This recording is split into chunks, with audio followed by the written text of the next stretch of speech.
Առողջապահության նախկին նախարար Արմեն Մուրադյանը նշանակվեց Երևանի պետական բժշկական համալսարանի ռեկտորի պաշտոնակատար։ Համալսարանի հոգաբարձուների խորհուրդն ընտրեց նրան միաձայն, բայց մինչև այդ կրկին միաձայն ընդունեց արդեն նախկին ռեկտոր Միքայել Նարիմանյանի հրաժարականի դիմումը։ Լինելով 4 տարի ռեկտոր, ընդհատել էի իմ պրոֆեսորական գործունեությունը,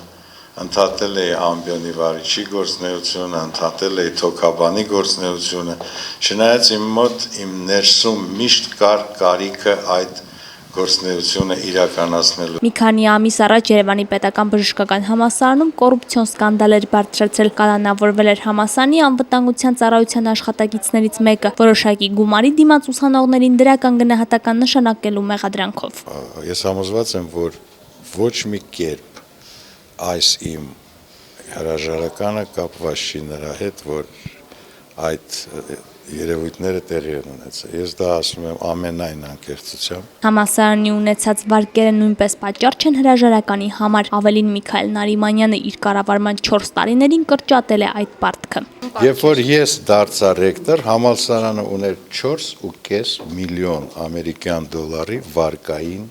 պարտք։ Այսօր պակասեց, ընդ որում պակասեց մինչև 1 միլիոն 600 հազար դոլար։ Համալսարանի նորանշանակ ղեկավարն աշխատանքի կացնի երկուշաբթի օրվանից նա ժամանակ է խնդրում ամեն ինչ ուսումնասիրելու եւ ֆինանսական ու իրավաբանական հարցերը լուծելու տարբերակները ներկայացնելու համար։ Ռեսուրսները կարծում եմ կարող են բավարարել, որ մենք կարողանանք այս հարցի լուծումները տալ։ Ընդամենը 1 տարի առաջ բժշկական համալսարանում ուսման վարձը բարձրացավ, հասնելով մինչև 1 միլիոն դրամի։ Արդյոք կվերանայվեն վարձավճարները։ Միջազգային ստանդարտիզացիան կրթական ծրագրերի նաև պետք է լինի միջազգային գների հետ համահունչ։ Չեմ կարծում, որ մենք այսօր միջազգային շուկայում շատ թանկ ծառայություններ ենք մատուցում։ Արմեն Մուրադյանը վերջում վստահեցրեց, չնայած կրկին անցնում է կաբինետային աշխատանքի, բայց չի պատրաստվում թողնել մասնագիտական իր գործունեությունը։ Գաղտնիք ձեզ բացահայտեմ, այսօր եմ գալի այնտեղից եւ եկել եմ վիրահատել։ Երևանի պետական բժշկական համալսարանի ռեկտորի ընտրությունը կլինի 40 օրից։